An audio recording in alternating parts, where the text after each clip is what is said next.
Fala galera, tudo bem? Hoje nós vamos falar sobre período composto.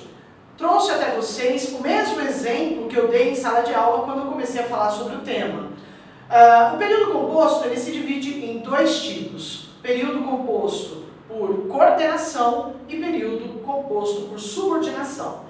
Só lembrando, as carteiras da sala de aula, elas estão sempre coordenadas, ou seja, uma atrás da outra, sem qualquer tipo de vínculo entre uma e outra carteira. Elas apenas estão dispostas coordenadamente, ok? Então, a partir desta ilustração, nós entendemos que as orações coordenadas são sintaticamente independentes. Uma não depende da outra. João levantou e saiu. João levanta, João sai. Ok? Não há dependência sintática. Tanto esta oração quanto esta oração são completas sintaticamente. Já no período composto por subordinação, nós temos, por exemplo, essa carteira. O braço é acoplado ao assento numa relação de dependência. Isso é subordinação. Ela disse que sairia. Então, tanto a oração que tem como núcleo o verbo dizer, ela disse. Que sairia, que no caso aqui o verbo é o verbo sair, as duas são sintaticamente dependentes. Uma depende da outra, ok? Nós falaremos hoje especificamente sobre as orações adverbiais. Entretanto, acho viável que nós retomemos os conceitos das substantivas e das adjetivas. Já, galera, encontro com vocês. Bom, vamos lá, galera. Como eu havia dito, eu vou retomar o conceito de subordinadas substantivas e de subordinadas adjetivas, para na sequência a gente já falar diretamente das adverbiais, que é o motivo maior dessa nossa aula. Bom, as orações subordinadas substantivas, como eu coloquei aqui, elas exercem a função sintática que é típica do substantivo. Só relembrando, o substantivo ele é chamado gramaticalmente como nome, por nome. Então, ela sempre vai ser associada a um substantivo, a oração subordinada substantiva. E vai exercer a função sintática que é própria dele. Como assim, Rosana? Bom, o substantivo, como eu já disse várias vezes, é a palavra nuclear. Em volta desse substantivo, nós temos outras classes gramaticais que exercem funções modificadoras. Nós vamos observar aqui nas orações subordinadas que o substantivo pode ser, por exemplo, núcleo do objeto direto, núcleo do objeto indireto, núcleo do complemento nominal, núcleo do sujeito. Por isso, nós chamamos as orações que exercem a função que é típica do substantivo de orações subordinadas substantivas. Dê uma olhada no exemplo. Os cientistas têm certeza de que descobrirão a cura da Covid. É uma frase, é uma oração, período super otimista para esse momento que a gente está vivendo. Ilustra bem esse exemplo. Vamos separar as duas orações para vocês entenderem a lógica da subordinação. Repare que nessa primeira parte, onde eu separei aqui antes do conectivo, antes da preposição, nós temos o verbo ter. Lógico que ele está conjugado na terceira pessoa do plural, concordando com o sujeito que é cientistas. Se nós nos atermos à análise sintática somente desta primeira oração, que nós a chamaremos de oração principal, nós vamos entender o porquê desta segunda oração, que é iniciada pela preposição, vai ser chamada de subordinada substantiva completiva nominal. Olhem só o que eu farei em relação a esta oração que nós chamaremos de principal. Até aqui onde eu grifei, ok? Bom, se eu for analisar sintaticamente, eu vou ter os cientistas exerce a função de sujeito da oração. Ok? O verbo ter é um verbo que exige um complemento verbal, ele exige um objeto. E esse objeto que ele exige é um objeto direto. Quem tem, tem algo. Então o verbo, como eu coloquei aqui, é transitivo direto. E o objeto dele, quem está completando o sentido desse verbo, é o substantivo certeza, que nós chamaremos de objeto direto. Ok? Agora, se eu parar a frase aqui, você vai falar assim, Rosana, mas ela está completa. Ela tem sujeito, ela tem verbo e ela tem objeto direto. Mas se você esquecer o que eu escrevi aqui e fizer a leitura só até certeza, você já vai sacar a ideia de que está faltando algo nessa frase. Olha só, os cientistas têm certeza. Eles têm certeza de quê? Do quê? Entenderam? Ou seja, essa palavra, que é um substantivo, tem o sentido incompleto. Então eu preciso de algo para completar o sentido desse substantivo certeza. Eu preciso de algo para completar o sentido desse objeto. E, obviamente, que aí nós temos que resgatar conceitos já explicados anteriormente. O substantivo abstrato certeza sempre vai exigir um complemento para que você entenda a frase. Por isso nós chamamos o que completa o sentido do substantivo certeza, nós chamaremos de complemento nominal. E todo complemento nominal tem que ser iniciado por uma preposição. Se não tiver a preposição, está errada a análise. Ok, você já entendeu que está faltando para o substantivo certeza o complemento nominal. Onde está esse complemento nominal? Está justamente na oração que vem na sequência. Tudo bem? Essa oração, ela exerce exatamente a função do complemento nominal do substantivo certeza. Rosana, e por que é a oração? Se você olhar, de que descobrirão a cura da Covid, eu tenho aqui um verbo. Por isso eu vou chamar de oração. Por que ela é subordinada? Lembra do acento com o apoio de braço? Existe uma dependência entre elas. Sem essa subordinada, essa oração não tem sentido algum. Então, sintaticamente, eu preciso dela. Semanticamente, eu preciso dela. Então, por isso, nós vamos chamá-la de subordinada, porque existe dependência sintática entre esta oração e esta oração.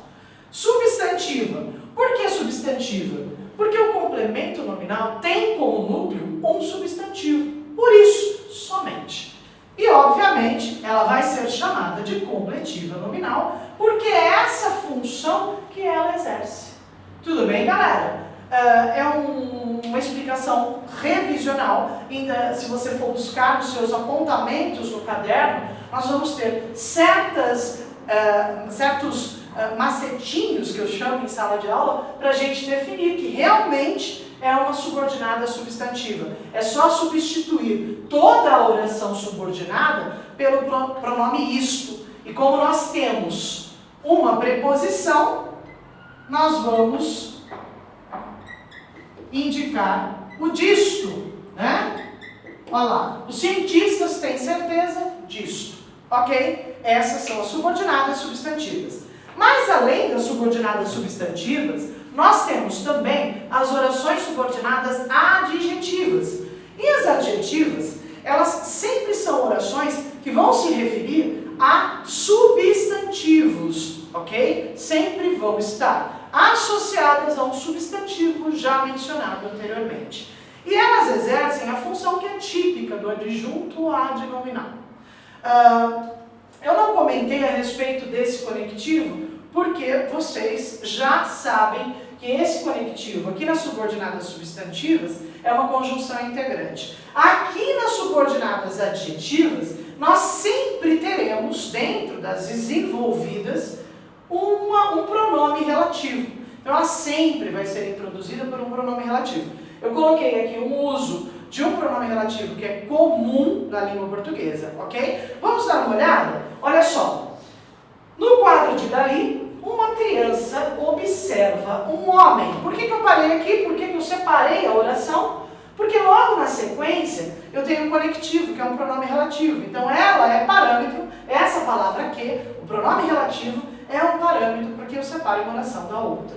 Que nasce de dentro do mundo. Se eu olhar só a primeira frase, no quadro de Dalí, uma criança observa em um homem. Ok, eu entendi. A frase que vem a seguir, que é uma oração, está caracterizando o substantivo homem. Ó, repare, é um homem qualquer que essa criança está observando? Não, é um homem que nasce de dentro do mundo. Então, para evitar a repetição do substantivo homem, o que aconteceu? Eu coloquei um pronome relativo. Esse pronome relativo, por ser tipicamente anafórico, ou seja, ele volta e busca um referente que está próximo dele, que é o substantivo homem. Esse é o referente do pronome relativo, ok? Bom, por que eu vou chamar de oração? Mesmo caso lá em cima. Eu tenho um verbo. O verbo é nascer. Quem é que está nascendo de dentro do mundo? Quem é que nasce de dentro do homem? Do mundo? É o homem. Então, obviamente, que a palavra que tem esse sentido. Por isso que ele é relativo, tá? Então, a oração vai ser chamada de subordinada porque existe essa relação de dependência. Ela é adjetiva porque toda essa oração caracteriza o substantivo homem. E ela é restritiva porque num conjunto de homens, né, um grupo de homens, ela observa um em específico, aquele que nasce de dentro do mundo. Ok? Uma marca característica da adjetiva restritiva é que ela é isenta da vírgula. Não há vírgula separando a subordinada adjetiva restritiva. Só foi uma revisão, depois você dê uma olhada nos apontamentos de vocês e caso tenham dúvidas, vocês vão tirá-la aqui mandando através do chat ou através de e-mail para eu responder para vocês, ok? Já no próximo bloco, as orações subordinadas adverbiais. Falou, galera? Olá, galera! Vamos então falar sobre as orações adverbiais, as orações subordinadas adverbiais. Eu coloquei na lousa uma oração que é um período simples e um período composto, no caso uma frase, com duas formas verbais. Vamos analisar primeiro o período simples para a gente observar a equivalência de sentido. E obviamente que tem uma mudança sintática em ambas as estruturas. Então vamos analisar a primeira. Reparem que eu tenho uma frase: de manhã as jangadas partem para o mar. No caso aqui nós temos uma única estrutura verbal, que é o verbo partir, e que está conjugado concordando com o sujeito as jangadas. Bom, vocês já sabem que as palavras elas podem ser classificadas separadamente. Quando combinadas, elas também podem ser classificadas. Se eu for analisar separadamente a primeira expressão que compõe essa frase, que é a expressão de manhã, eu vou classificá-la morfologicamente, entendendo que morfologia é quando você classifica a palavra sem ela combinar-se com outra, tá? Nós vamos entender que essa expressão é, na verdade, uma locução adverbial. Eu coloquei aqui advérbio, erroneamente, mas você já sabe que é uma locução adverbial. Locução adverbial, isso mesmo.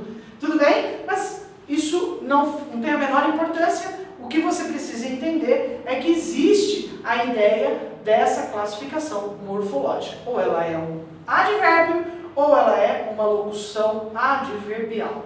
Como nesse caso, repetindo, é uma locução adverbial. Vou colocar aqui só para reparar o meu erro, já que eu sou humana. Beleza? Eu não vou apagar, não vou gravar de novo. Tá? Ficou. Agora, se eu for analisar essa locução adverbial combinada a outras palavras na frase, aí o nome dela já muda. Eu já vou entender que ela exerce uma função sintática. E que função sintática é essa? A função de adjunto adverbial. Reparem que a locução adverbial de manhã está associada diretamente ao verbo. Em que momento as jangadas partem para o mar? De manhã. Então, na verdade, ela está associada ao verbo, indicando uma circunstância. Que circunstância é essa? É a circunstância de tempo. É o momento em que as jangadas partem para o mar. Então, é assim, o advérbio, assim como o adjunto adverbial, sempre vai ter uma circunstância expressa. Pode ser tempo, pode ser causa, pode ser consequência, pode ser finalidade, né? São várias as circunstâncias expressas. E para você sempre nomear, você precisa observar a relação de sentido, e na prova de vocês eu sempre coloco relação semântica, que esse advérbio, que esse adjunto adverbial exerce em relação à palavra que está associada, que na maioria das vezes é um verbo. Tudo bem? Então, aqui nós temos apenas a classificação morfológica da expressão e a classificação sintática da expressão. Beleza? Agora, se nós formos analisar período composto, dá uma olhadinha só. Olha o que eu fiz. Quando amanhece, as jangadas partem para o mar. Na verdade, se você for observar, eu tenho uma forma verbal logo no início, que é amanhece. Lembrando que o verbo amanhecer é um verbo que nós chamamos de impessoal. É um verbo que não tem sujeito, porque é um fenômeno da natureza. Perfeito? Lembrando disso, tá? Então, amanhece. O outro verbo é o verbo partir. Então, jangadas, sujeito do verbo partir. Por isso que há concordância entre eles. Bom, reparem que essa primeira oração é introduzida por uma conjunção, isso morfologicamente falando. Essa conjunção nós a chamamos de conjunção adverbial temporal, ok? Por que temporal? Porque ela indica a circunstância de tempo. E ela vem acompanhada de um verbo. Por isso nós vamos chamá-la de oração subordinada. Por que é subordinada? Na verdade, porque ela está associada diretamente ao verbo partir, indicando o momento em que as jangadas partem para o mar. Então, quem está exercendo a função que é típica do advérbio é a oração. Por isso que nós vamos chamar de oração, porque tem verbo, subordinada, porque ela está exercendo uma função sintática, existe essa relação de dependência. Ela é adverbial porque a função é típica do advérbio e ela vai ser chamada de temporal porque é a circunstância que ela expressa. Então vejam bem, para vocês classificarem sempre uma oração adverbial, se faz necessário identificar as circunstâncias expressas por elas. E nós temos, dentro da língua portuguesa, 9 tipos de orações adverbiais, ok? Tudo isso você vai ter que observar pelo sentido que essas orações adverbiais expressam, pelo sentido que elas têm dentro da frase, ok? No próximo vídeo, nós vamos falar rapidamente de alguns tipos, ok? Bom, agora, nesse momento, nós vamos falar da classificação das orações subordinadas adverbiais. Só relembrando, são 9 tipos de orações adverbiais. Isso dependendo absolutamente da análise do sentido dessa oração. Eu coloquei aqui na lousa apenas 3 exemplos, tá? E depois eu vou deixar um PowerPoint para vocês observarem a relação de sentido das outras orações. Na apostila de vocês está clara a relação de sentido exercida por essas orações subordinadas adverbiais. Vamos ao primeiro exemplo. Uma vez que termine todo o trabalho, ele receberá o pagamento combinado. Se você observar, nós temos na primeira parte da frase um verbo, que é o verbo termino. Há um outro verbo que se encontra após a vírgula, que nós vamos ter como parâmetro justamente essa vírgula para separar uma oração da outra, correto?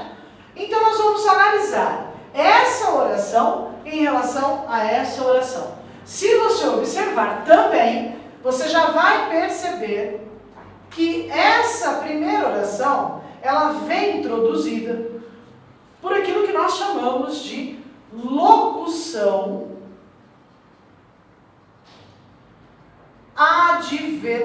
adverbial. Na verdade, é uma locução adverbial que indica alguma circunstância. Então, ela que está introduzindo a primeira oração. Por ela ter uma locução adverbial, nós já vamos chamá-la diretamente de oração subordinada. Tudo bem? Porque nós estamos falando das orações subordinadas adverbiais desenvolvidas, tá? Aquelas que possuem o conectivo, a conjunção, a locução conjuntiva. E depois disso, se a gente quiser só conferir a classificação, a gente pode perceber que essa oração todinha, até a vírgula, ela está associada à oração principal, modificando aí o sentido do verbo. Na verdade, ela está dizendo que a pessoa só vai receber pelo serviço se, ok, ela terminar todo o trabalho. Então, já observando essa relação entre a primeira oração e a segunda, você já vai ter a classificação dela, que é a relação de condição. Essa é a circunstância expressa por essa primeira oração. Então, por isso que nós vamos chamá-la de oração subordinada adverbial, porque ela exerce função típica do advérbio e, por último, condicional, porque ela exerce essa função, indica a condição para que a pessoa receba o trabalho combinado. Essa última oração vai ser chamada de oração principal. Ah, Rosana, mas eu posso começar pela oração subordinada adverbial dentro de uma frase? Sim, você pode começar com uma oração adverbial, você pode começar por uma oração principal, não tem problema a posição, ok? Basta você observar a relação de sentido. Agora, já no segundo exemplo, dê uma olhada. Eu comecei pela oração principal. A passagem era tão cara que desisti da viagem. Existe aqui, nessa frase, uma relação que nós chamamos de causa e consequência. Nós sabemos, por exemplo, que a consequência de desistir da passagem ser cara é eu desistir da viagem, ok? Existe então a causa e a consequência. Só que essa minha causa, ela não vem introduzida por nenhuma conjunção. Então essa minha causa vai ser chamada de oração principal. Por que oração principal? Porque ela tem verbo e ela não tem nenhum conectivo. Já a minha segunda oração, que tem aqui um verbo, né? Por isso que eu vou chamar de oração, ela é introduzida por uma conjunção. Mais uma vez, o que aparece na vida de vocês. E esse que aqui é diferente dos outros ques que nós já analisamos. Ele não é nenhuma conjunção integrante, porque ela não está introduzindo uma oração substantiva, e ele também não é um pronome relativo, porque ele não está retomando nenhum substantivo. Ah, professor, eu não entendi, estou com dúvida. O que você vai fazer? Tira o macetinho, né? Use o macetinho. Substitui toda oração pelo pronome isso. Vê se faz sentido. Olha lá. A passagem era tão cara, isto. Não faz sentido. Se não faz sentido, não é uma conjunção integrante. Ah, mas ela pode ser um pronome relativo. Pode. Sabe o que você pode fazer? Substituir o que pelo a qual, o qual. Lembra disso? né? Que é o pronome relativo equivalente. Então vamos substituir? A passagem era tão cara, a qual desistir da viagem. Não entendi nada. Ok? Não faz sentido. Então ela não é nem conjunção integrante e não é nem pronome relativo. Ela é realmente uma conjunção adverbial, porque ela introduz uma consequência de um fato que foi expresso anteriormente, né? De uma causa que está lá na oração principal. Então nós vamos chamar essa frase de oração, porque ela tem verbo, subordinada, porque ela mantém a relação de dependência, adverbial, porque a dependência, sintaticamente falando, é uma dependência de uma circunstância que foi expressa, e a circunstância que foi expressa é a causa, a consequência, desculpa. Por isso que nós vamos chamá-la de consecutiva, porque ela indica a consequência, ok? Nada difícil. Lembrando que para você separar uma oração da outra, a vírgula é parâmetro, o conectivo é parâmetro, a conjunção, tudo bem, é parâmetro, e os próprios verbos indicam para você onde você tem que separar uma oração da outra. Agora dê uma olhadinha embaixo. Como a passagem era muito cara, desisti da viagem. O que nós temos aqui? A minha consequência, diferentemente da de cima, se tornou a oração principal. Eu não tenho nenhum conectivo aqui, ó.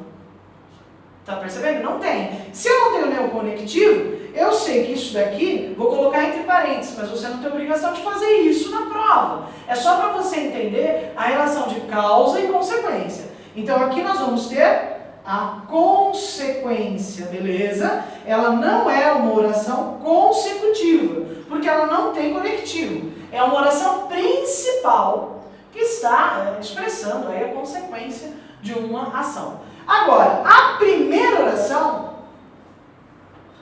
que tem aí o verbo era, ela é introduzida por um conectivo, que é o conectivo como. Essa conjunção adverbial indica a causa. Como a passagem era muito cara, desisti da viagem. Então, eu obviamente já sei que toda essa oração, né, que eu vou separar aqui na vírgula, ok? Separo na vírgula, ela está associada ao verbo desistir, está associada a toda a oração principal, indicando aqui a causa. Então eu vou chamar de oração porque tem verbo. Vou chamar de subordinada porque ela mantém a relação de dependência sintática com a oração principal que está lá no final da frase. Ela é adverbial porque essa função sintática é a função típica do advérbio. E ela vai ser chamada de causal porque é a circunstância expressa por ela. Ok, Rosana, eu entendi. Mas eu estou habituada a ver como causa as orações introduzidas pelo porquê. Você pode fazer a mesma coisa, você inverte. Pega essa oração e coloca no início. Desistir da viagem porque a passagem era muito cara. Muito simples. Não fique condicionado a sempre analisar a circunstância expressa por uma oração a partir do conectivo. Porque de repente eu posso colocar ali uma frase com como e você achar que é causal. E ela não é causal, ela pode ser comparativa, tudo bem? Ela pode ser, além da comparativa, eu tenho a conformidade também. Como combinado, cheguei mais cedo. O como não é uma causa, é uma conformidade. Segundo o combinado, cheguei mais cedo. Ok? Então precisa tomar muito cuidado com a análise dos conectivos, observando sempre a relação de sentido que ela expressa com a oração principal. Dúvidas é só deixar aí um comentário no chat ou mandar um e-mail. Ok, galera? Até mais!